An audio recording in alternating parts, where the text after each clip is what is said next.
forensic psychology in Islam, forensic Islamic psychology, however we're going to call it, it's still a case of us comparing what is it there in mainstream psychology and in Islam. How does it clash? How does it reinforce each other? It's going hand in hand. Let's see. So let's start maybe with linguistics, with the basics. So if we're thinking about forensic, it comes actually from Latin, and that means the forum. Okay, so that takes us to the ancient Rome, where people were actually sitting in the court system, and they were debating and making decision on the social level. So philosophers and scientists, they were for many years, for centuries, trying to understand what makes a person to commit a crime, behave aggressively, and engage in antisocial behavior. So actually we're talking about abnormal psychology here, right? That's what we're talking about here. And then it developed into a forensic psychology, psychology as in a branch, as in a discipline. Now, we cannot just stop here on the word forensics, meaning forensic, if we are thinking about Islam, because if we're talking about law in Islam, we have to think about Sharia, and Sharia literally means the path. The path.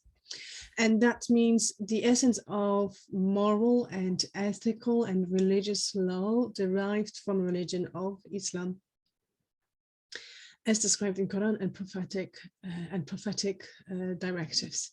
So it is opposite to human-driven, human-made legislation. So we're talking about two different worlds here, isn't it? So from that understanding, we need to go back to usul of fiqh, and we need to think about this discipline, forensic Islamic psychology, as something of a really high specialty, and just being psychologist is probably not enough, because we're talking about sacred law, and that is Sharia. So fiqh, as in law, will deal with broad range of human actions, including those pathologies that cause people to commit crime. But in Sharia, crime has a bit of a broader aspect, and we would take into considerations unique aspects of so-called criminology. So we would take into consideration praying, fasting, character of the person, whether the person is committed to charity, whether they made a pilgrimage. How about his actions as on the social level? I mean, how well committed he is to the family, how he's complying with civil issues and requirements. So we are actually, in that forensic Islamic psychology, we will concentrate on divorce issues, civil issues, including abortions, marriage annulments, any kind of moral, ethical, professional issues where there is break of confidentiality or break of contract, right? And yes, we could talk about it from the perspective of forensic psychiatry practices, but that goes beyond what we understand in the mainstream psychology. It goes way beyond that. So we would actually extend that into a religious aspect. However, as I said, it is still an open thing, an open case of us discussing it.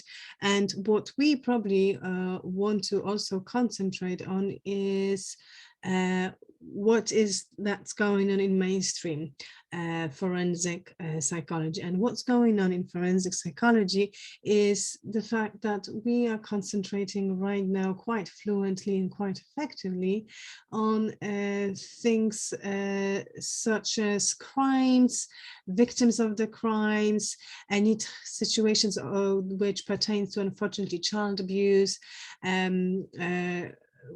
maybe it's a case of interviewing and dealing with child witnesses, and situations of a social matter which involve child custody disputes, but also from the presence of the absence of mental competency of person in question, right? And that is where we stop in forensic psychology. It is relatively new specialty area. It's quite popular and maybe pop psychologized, meaning it's very much out there in the media. So people are familiar with this branch. I hope that was useful, and I hope you will sign it to AJS Therapy channel for more videos like this. And I will see you in next